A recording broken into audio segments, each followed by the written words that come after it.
Hey, good morning folks. Another very rough night in the van. 70 mile an hour plus winds, and it's not going to be getting better over the next few days. So I've been looking at some of the comments on my socials when I asked for suggestions before coming here. I'm going to have to get inventive over the next few days. 70 mile an hour winds plus, and pretty dreich and grey. So not a great time to showcase the wonderful beaches that are here, but when the winds are high, coastlines can look absolutely spectacular. So I'm going to go and check out the Mangersta Stacks. It's about an hour and a half drive from where I am at the moment, but I thought, why not? I'll get absolutely battered when I'm there. But these sort of locations tend to look so dramatic with the waves crashing in onto the rocks. I love going to these type of places when it's like this because they just look absolutely awesome. Similarly, when we get a lot of rainfall, waterfalls are just epic to go and see at that sort of time. You know what I really like about Harris, my first impressions as well?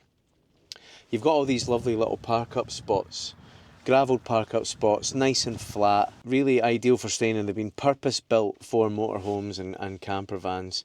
The West Harris Trust set them up, and it's £5 for the night. You just go online to their website, pay your £5 and that's it. They're designated spaces for you to actually park in, and there's plenty of them as well. So for those of you that maybe don't need to stay in campsites like myself, and maybe only use them every now and again just to maybe get a nice hot shower or laundry or fill up water or whatever, I really don't mind personally paying a £5 fee to park in a place like this. And it all goes towards the West Harris Trust, the local community, to reinvest back into more facilities like this for visitors. It's absolutely perfect. So well done, West Harris Trust. Anyway, let's go on a wee adventure.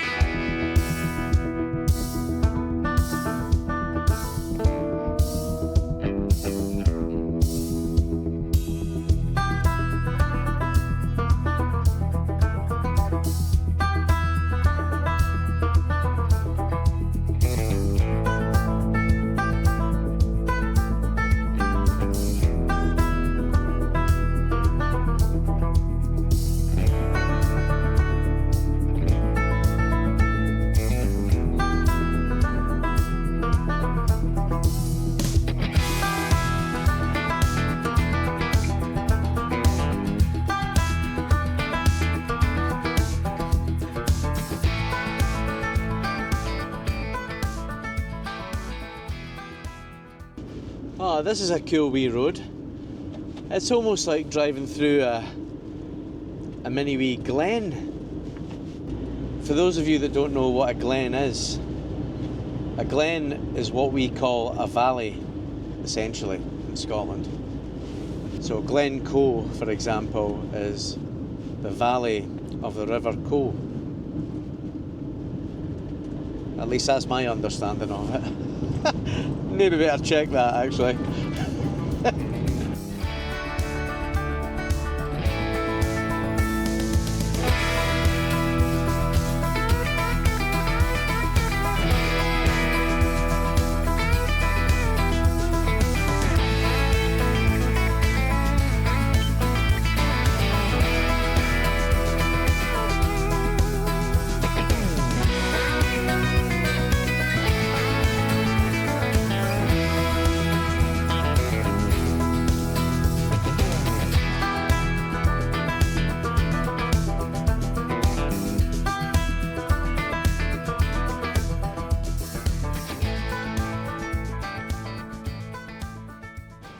Right, so the wind is absolutely howling, which is exactly what I was looking for. I'm just almost there now. I can just start to see the stacks. Oh yes! Check this out.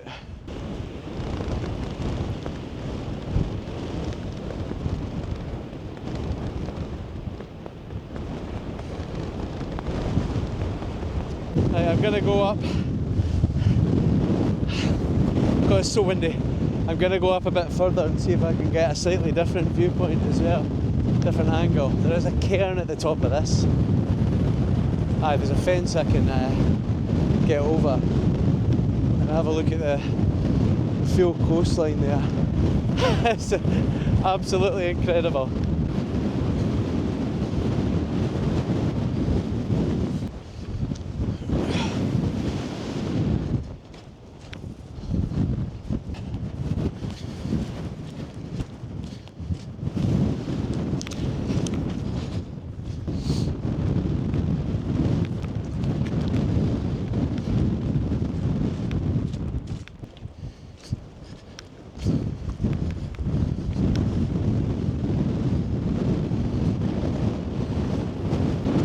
Right, I've touched the cairn.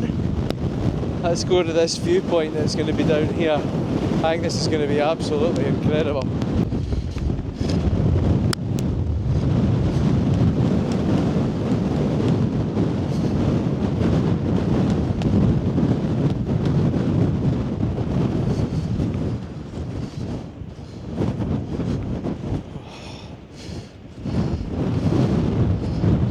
Look at that. Oh, wee.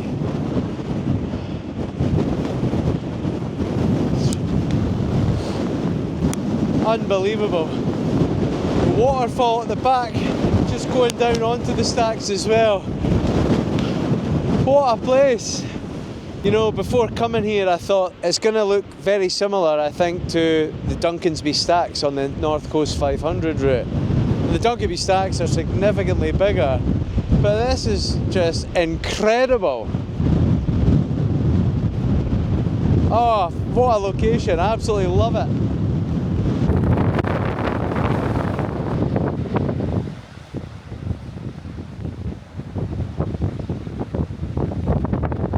So, seems as it's awfully windy today and the weather seems to be a bit interchangeable. A bit of sun, a bit of pissing rain, a bit of sun, high winds throughout it all.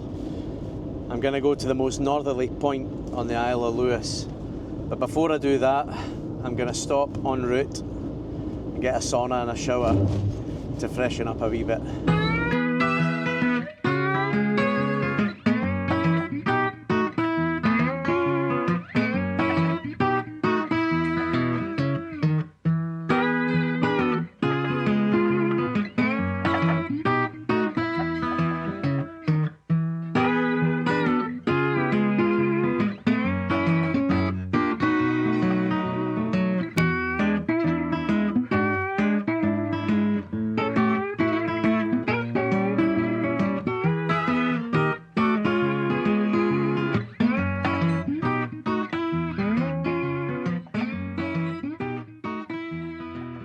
Right, so just driving along there and I saw a sign for Norse Mill Kiln.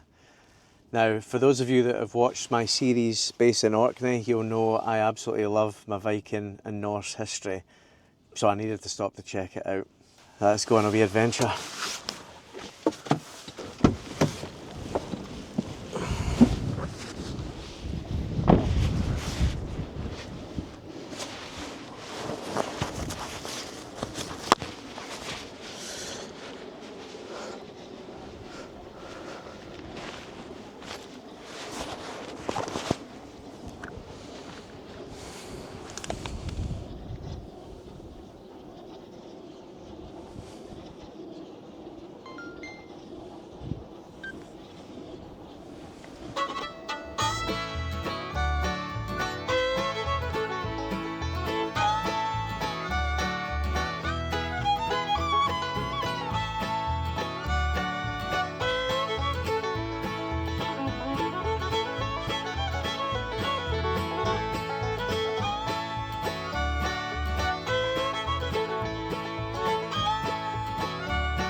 Well, it's a nice, well-constructed path anyway, which is always good to see.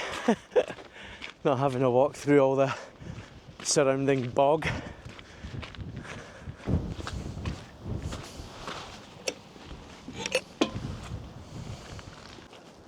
Well, there they are. They're quite well camouflaged.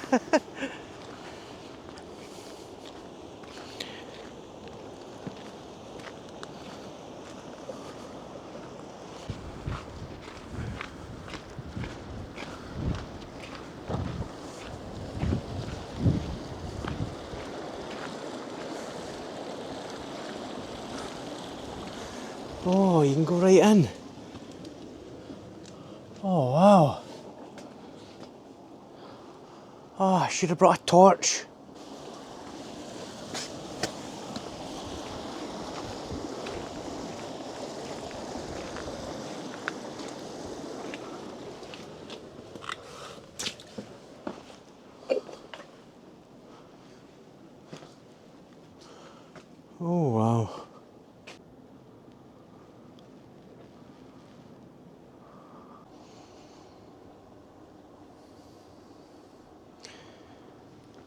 So I've just been doing a little bit of reading up about this place as I was walking down to it and here on site.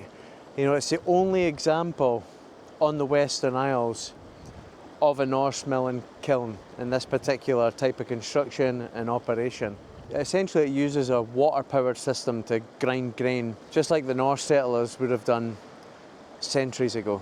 And what makes this place even more special is the preservation of both the mill and the kiln, which is used for drying grain after it's been milled. And there were mill and kiln here during the sort of Iron Ages. This particular mill was powered by this little stream.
So yeah, a little bit of van life reality here.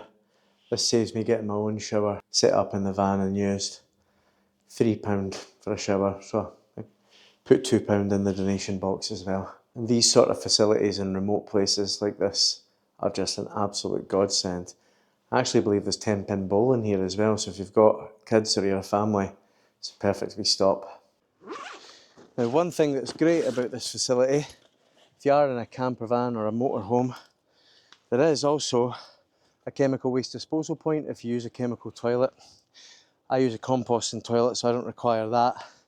You can also fill up your water. It's £4 to do them both. And if it's closed at the time, there's an honesty box at the front of the building as well.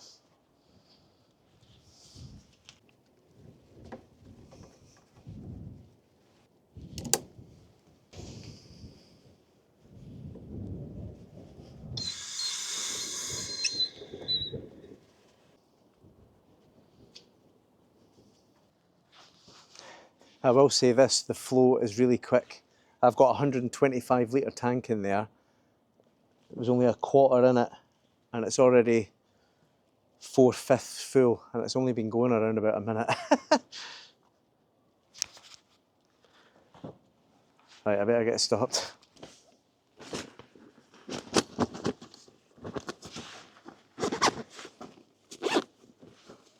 Don't want to forget that.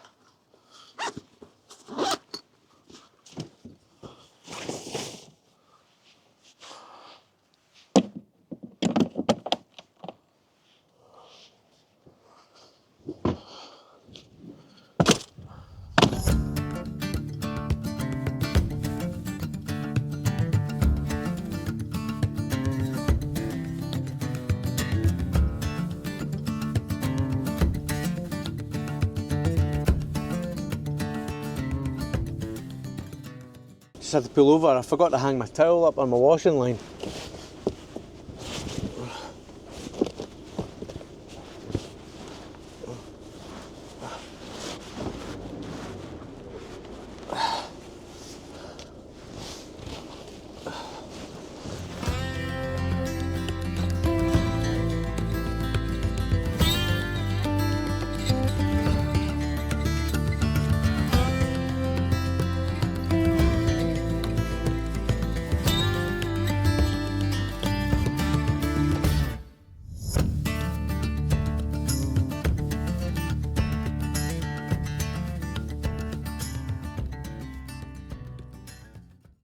Now this is reported to be one of the windiest places in the whole of the UK.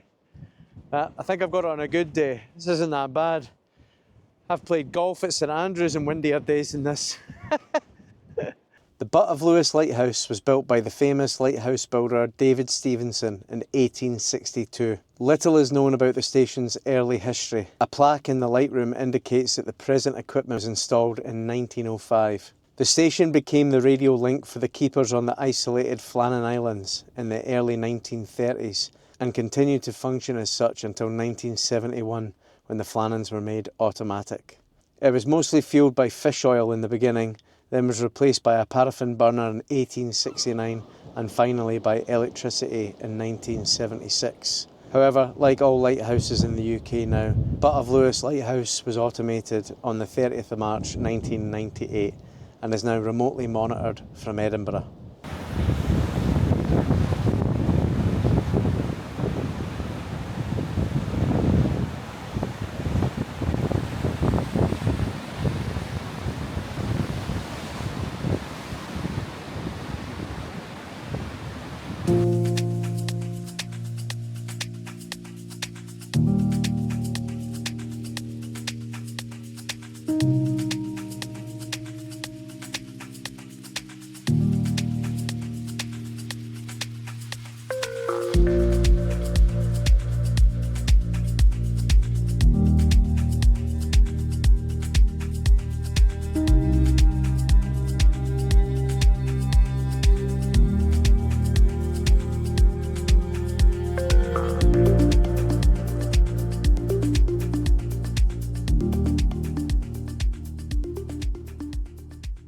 As I'm driving south from the Butt of Lewis, I pass something that I want to show you, and it's quite special.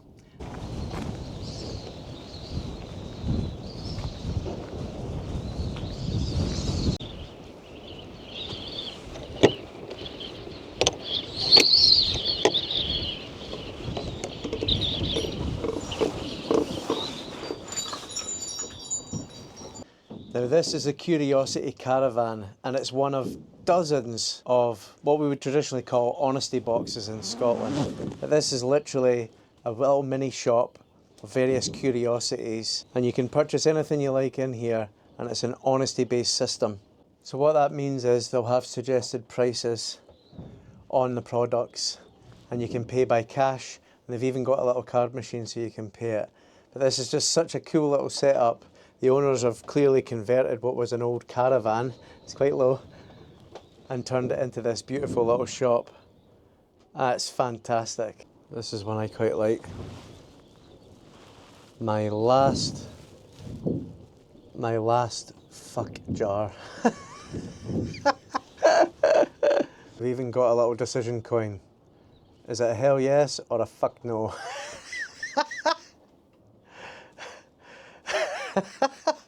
Oh, I love shit like this.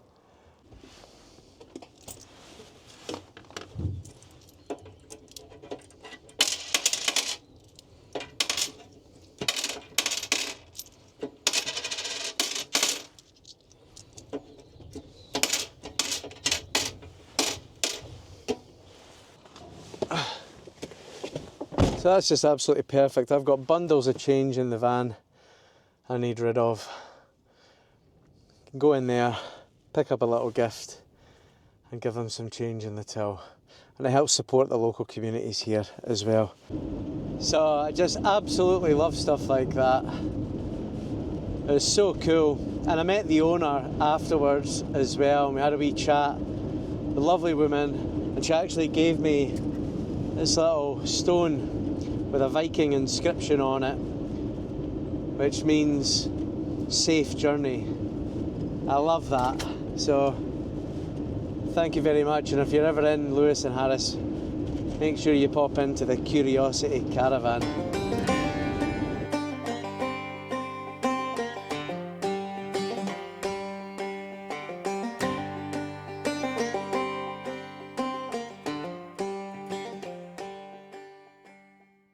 Now I'm driving south towards Stormy, and I'm heading towards one of the most sombre and important landmarks on the Isle of Lewis, the site of the Iolaire Disaster. And I want to approach this with the utmost respect, as I know for many people here it's not just a moment in time or a moment of history, it's a deeply personal chapter in many of the islanders' lives. In the early hours of New Year's Day 1919, tragedy struck just off the coast of Stornoway here on the Isle of Lewis. The naval yacht HMY Iolaire was bringing men home from the First World War, men who had already survived the horrors of battle, finally returning to their families. But only a mile from shore, in the dark and stormy seas, the ship struck rocks known as the Beasts of Home. Within minutes, the Iolaire began to sink. Of the more than 280 men on board, over 200 lost their lives that night, 175 of them belonging to the islands themselves. The impact on this island's community was devastating. Almost every village across Lewis and Harris was touched by grief. Families who had prayed for their sons and husbands to come home from war were instead left with unbearable loss, so close to the safety of their own shores. The tragedy of the Iolaire remains one of the worst maritime disasters in British waters. Yet for many years it was little spoken of outside the islands. Today, memorials stand here as a solemn reminder not only of the men who perished, but of the resilience of the community and the islanders that carried on in the face of such sorrow.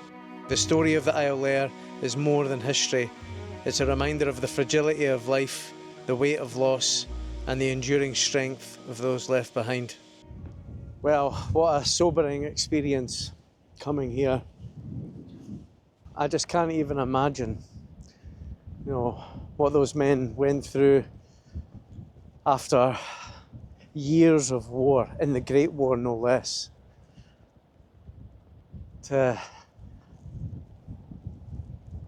for this to happen when they're in touch and distance of their homes and their families.